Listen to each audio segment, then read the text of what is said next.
أضفيت على الحسن العبقى فالورد تضوع.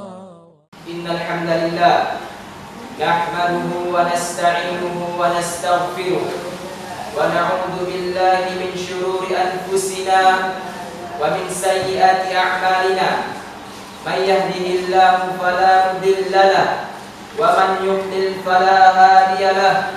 أشهد أن لا إله إلا الله وحده لا شريك له وأشهد أن محمدا عبده ورسوله. قال الله تعالى في القرآن العظيم: يا أيها الذين آمنوا اتقوا الله حق تقاته ولا تموتن إلا وأنتم مسلمون. أما بعد، فإن أصدق الحديث كتاب الله، وخير الحديث هدي محمد صلى الله عليه وسلم، وشر الأمور محدثاتها وكل محدثة بدعة وكل بدعة ضلالة وكل ضلالة في النار. Jamaah sekalian rahimani wa rahimakumullah. Nabi sallallahu alaihi wasallam bersabda dalam hadis yang diriwayatkan oleh Imam Muslim dari sahabat Abdullah bin Abbas, "Ni'matani maghbunun fihi makatsirun minan nas." Ada dua kenikmatan, yang dua kenikmatan ini tatkala Allah Subhanahu wa taala berikan kepada seorang hamba, dia banyak lalai dari jalan Allah. Dua kenikmatan tersebut adalah as-sihhat wal farah. Allah berikan nikmat kesehatan kepada seorang hamba, akan tetapi nikmat kesehatan tersebut dia gunakan untuk bermaksiat kepada Allah Subhanahu wa taala. Bukan makin bertambah ketakwaannya kepada Allah, akan tetapi banyaknya maksiat yang memenuhi hati dia. Wal farah, dan Allah berikan nikmat kelapangan waktu. Tatkala berjumpa dua nikmat sehat ini dan juga nikmat kelapangan waktu, malah makin banyaknya lalai dari jalan Allah Subhanahu wa taala. Kita perhatikan betapa banyak kaum muslimin tatkala Allah Subhanahu wa taala berikan nikmat kesehatan dan juga nikmat kelapangan waktu, akan tetapi dengan dua nikmat ini dia banyak lalai dari jalan Allah, tidak sholat ke masjid, tidak berpuasa, tidak menunaikan ibadah-ibadah yang lainnya, terutama membaca Al-Quran di bulan Ramadan ini. Dia malah sibuk dengan urusan dunia dia. Para pemuda sekalian, dia sibuk dengan HP dia. Ini adalah hal yang Nabi sallallahu alaihi wasallam sebutkan, dua nikmat yang banyak lalai dari jalan Allah. Akan tetapi kita pantas bersyukur kepada Allah Subhanahu wa taala tatkala Allah Subhanahu wa taala berikan kepada kita dua nikmat ini. Ada satu nikmat lagi yang mana Allah Subhanahu wa taala tidak berikan nikmat itu kepada seluruh manusia. Akan tetapi Allah pilih manusia-manusia yang layak untuknya menerima nikmat ini, yaitu adalah nikmat Allah titipkan di dalam hati kita, nikmat Islam dan Sunnah. Nikmat kita mengenal Allah Subhanahu wa taala dan mengenal agama Nabi Muhammad sallallahu alaihi wasallam. Betapa banyak manusia di muka bumi ini tidak Allah berikan seluruhnya nikmat hidayah, nikmat berada di atas Islam. Selawat dan salam kepada Nabi kita Muhammad sallallahu alaihi wasallam yang telah mendidik, mentarbiyah serta mentasfiyah umat-umatnya dari buruknya kesyirikan, dari kejamnya pembunuhan, akan seramnya kezaliman. Alhamdulillah, jemaah sekalian rahimani wa rahimakumullah. Pada hari Jumat yang mulia ini, Nabi sallallahu alaihi wasallam pernah bersabda, "Afdalu ayyamakum yaumul Jum'ah." Sebaik-baik hari kalian adalah hari Jumat. Dan hari Jumat ini kita diperuntukkan Nabi sallallahu alaihi wasallam dianjurkan untuk berselawat kepada beliau dengan ucapan Allahumma shalli ala Muhammad wa ala ali Muhammad. Alhamdulillah, jamaah sekalian rahimani wa rahimakumullah. Pada siang hari ini khatib ingin mengangkat suatu tema atau judul pembahasan khutbah Jumat yang sangat penting bagi kita, dan dengannya lah para nabi dan para anbiya serta rasul diutus dengannya, yaitu dengan kesempurnaan tauhid melawan kesyirikan. Pembahasan kita pada siang hari ini berkenaan tentang masalah syirik. Kita akan membahas tentang apa itu syirik, apa contoh-contoh syirik, hukuman dan ancaman bagi orang yang melakukan syirik. Disebutkan definisi oleh para ulama, salah satunya Syekh Fauzan bin Abdullah Fauzan, syirik adalah engkau jadikan Allah adanya tandingan-tandingan terhadapnya. Kita menjadikan Allah ada tandingan-tandingan terhadap Allah Subhanahu wa taala, atau kita definisikan hak-hak khusus untuk Allah Subhanahu wa taala kita persembahkan kepada makhluk. Contoh, hak khusus untuk Allah adalah Allah Subhanahu wa taala mengetahui ilmu ghaib, dan tiada yang mengetahui ilmu ghaib terkecuali Allah Subhanahu wa taala. Akan tetapi ilmu ghaib ini kita peruntukkan kepada makhluk. Kita yakin bahwasanya makhluk mengetahui hal yang ghaib, di mana kehilangan sesuatu, kapan dia meninggal, kapan akan lahirnya seseorang, dia mengetahui. Ini adalah bentuk dari kesyirikan. Karena kenapa? Hak yang khusus untuk Allah dipersembahkan kepada makhluk. Dan ancaman Allah Subhanahu wa taala banyak sebutkan berupa ancaman di dalam Al-Qur'an terhadap orang yang melakukan syirik. Syirik adalah perbuatannya, sedangkan musyrik adalah pelaku syirik. Allah Subhanahu wa taala berfirman di dalam surah Al-An'am ayat yang ke-88. Allah Subhanahu wa taala berfirman, "Walau asyraku la habita anhum ma kanu ya'malun." Ancaman pertama adalah tatkala seseorang menyekutukan Allah, sungguh amalan-amalannya hancur di hadapan Allah Subhanahu wa taala. Seluruh amalannya yang dia kerjakan sirna untuk Allah Subhanahu wa taala. Walau asyraku la habita anhum ma kanu ya'malun. Sekiranya mereka berbuat kesyirikan para anbiya tersebut, sungguh amalan-amalan mereka akan habis seperti habisnya debu dari batu yang licin, dan mereka akan menjadi orang-orang yang rugi. Ancaman yang pertama Allah sebutkan adalah habisnya amalan-amalan kita yang sudah kita kerjakan. Letih kita, capek kita beramal tersebut, baik kita membaca Al-Quran, ibadah haji, umrah, puasa, dan seterusnya. Tatkala kita melakukan syirik, habis semua amalan kita. Dan Allah Subhanahu wa taala juga memberikan ancaman di dalam surah An-Nisa ayat yang ke-48. Innallaha la yaghfiru an yushraka bih wa yaghfiru ma duna dzalika liman yasha. Sesungguhnya Allah Subhanahu wa taala tidak mengampuni dosa kesyirikan, akan tetapi Allah mengampuni dosa di bawah kesyirikan. Wa may yusyrik billah faqad iftara itsman 'azima. Barang siapa yang menyekutukan Allah, barang siapa yang mensyirikkan Allah, sungguh dia telah memperoleh dosa yang begitu besar. Di ayat yang lain disebutkan di surah yang sama, "Amay yusyrik billah faqad dhalla dhalalan ba'ida." Barang siapa yang menyekutukan Allah, sungguh dia telah terjatuh ke dalam kesesatan yang jauh. Ancaman yang kedua Allah sebutkan adalah dosa syirik, dosa yang tidak diampuni oleh Allah Subhanahu wa taala. Dan ancaman ketiga, kita berikan 3 ancaman, yang mana ancaman ini telah membuat kita cukup takut untuk berbuat syirik kepada Allah Subhanahu wa taala. Ancaman ketiga Allah sebutkan dalam surah Al-Maidah ayat 72.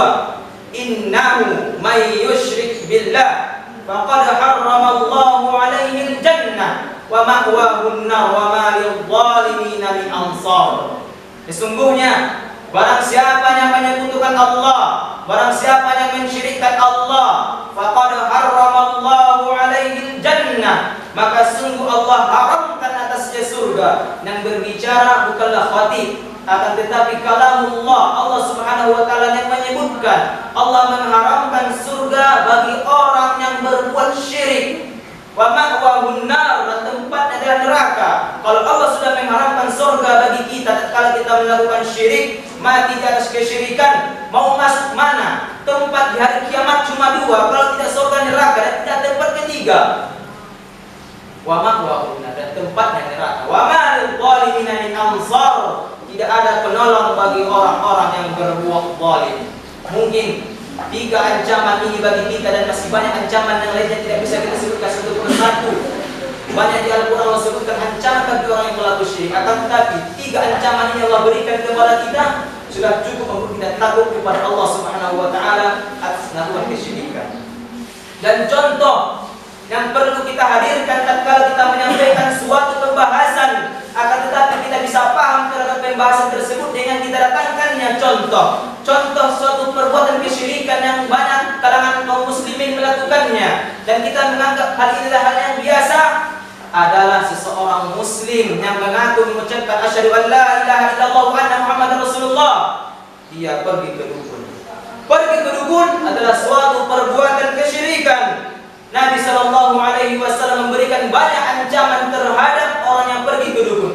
Kenapa pergi ke dukun menjadi kesyirikan? Telah kita sebutkan tadinya bahwasanya kesyirikan adalah hak yang khusus untuk Allah kita persembahkan kepada makhluk. Kita pergi ke dukun untuk menanyakan apa?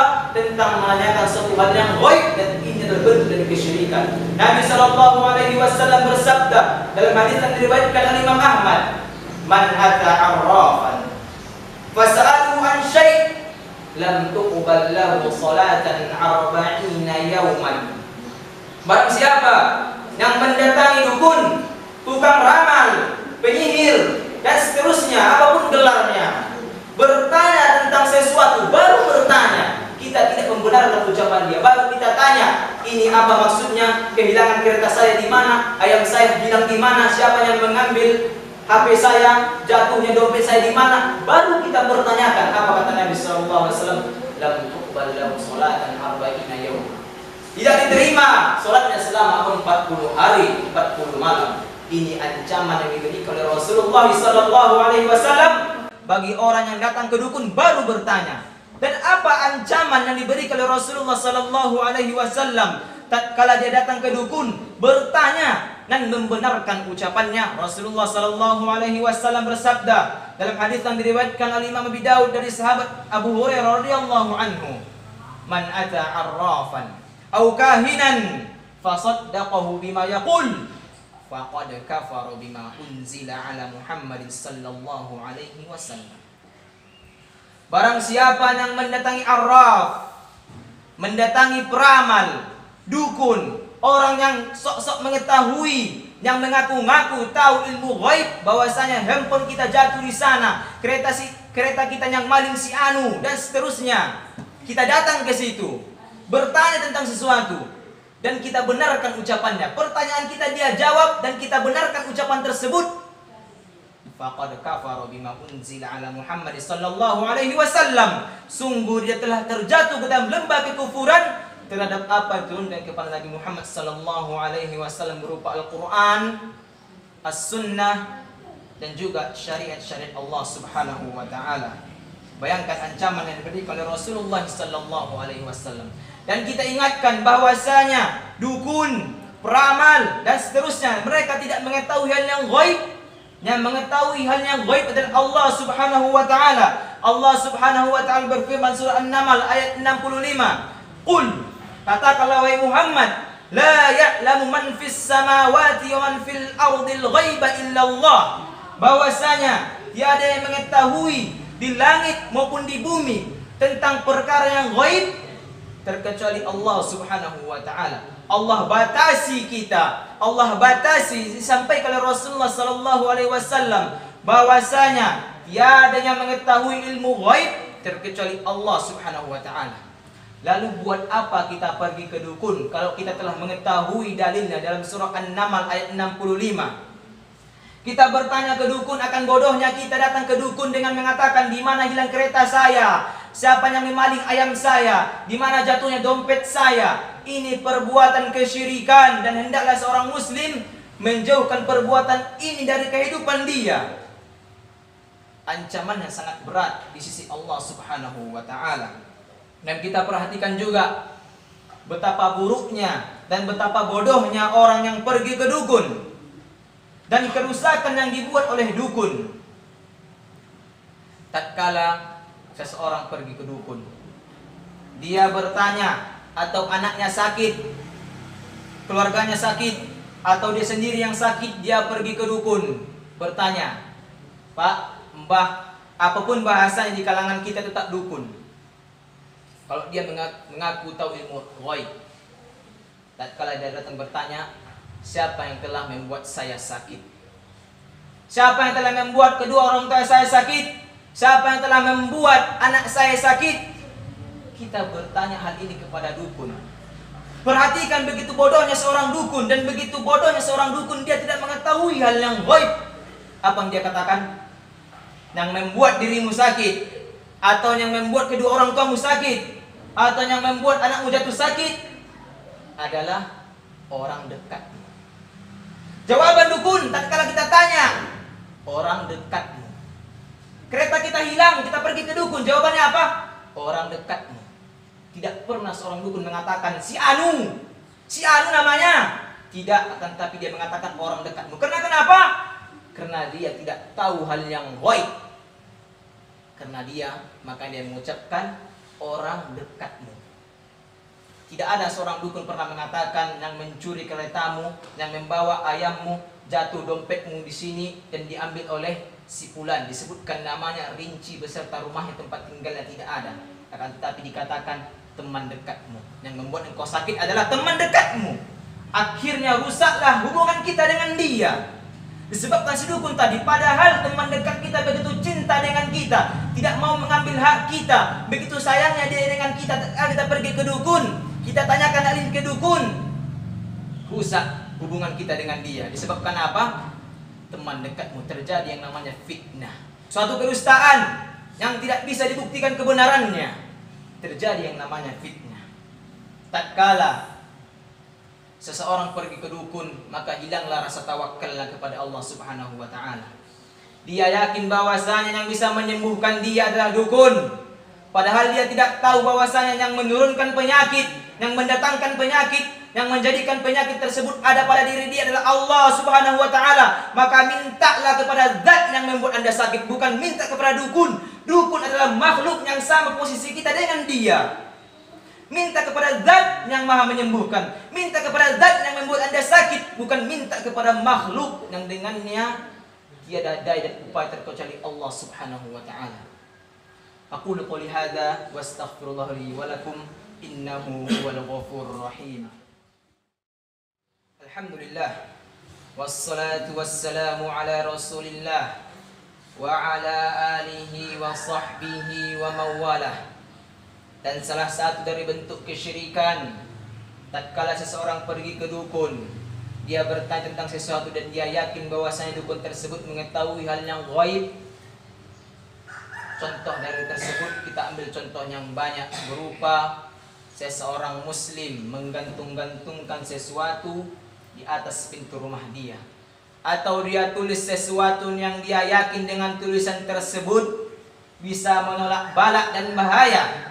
Dia gantungkan pada keretanya, dia tulis di dinding-dinding rumahnya, dia bacakan pada kapalnya atau botnya untuk pergi ke laut, yang dia ambil darinya tulisan tersebut, catatan tersebut, bacaan-bacaan tersebut dari dukun.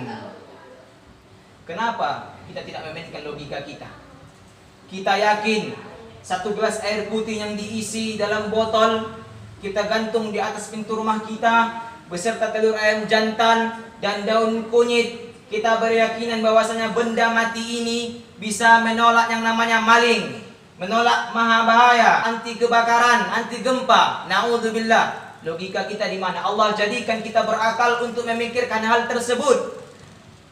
Coba kita pikirkan, daun kunyit, telur ayam jantan serta air yang diisi dalam botol itu bisa kita bakar, itu bisa kita hancurkan. Lalu bagaimana dia ingin bisa menyelamatkan kita, sedangkan dirinya dia sendiri tidak bisa dia selamatkan?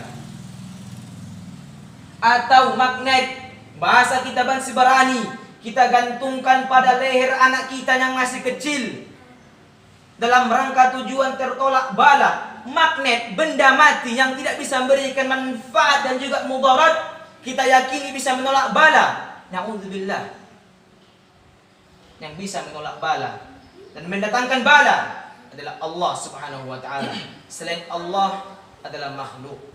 Dan hendaklah kita bertakwa kepada Allah Subhanahu wa ta'ala. Tatkala kita pulang dari masjid ini, kita mendengarkan kalamu Rabbi dan kalamu Rasulullah sallallahu alaihi wasallam. Tatkala ancaman bagi orang yang melakukan kesyirikan, tatkala kita pulang masih menjumpai benda-benda tersebut, baik di atas pintu rumah kita, di atas genteng kita, di kereta-kereta kita, atau di kapal kita, hendaklah kita copot dan kita buang serta kita musnahkan.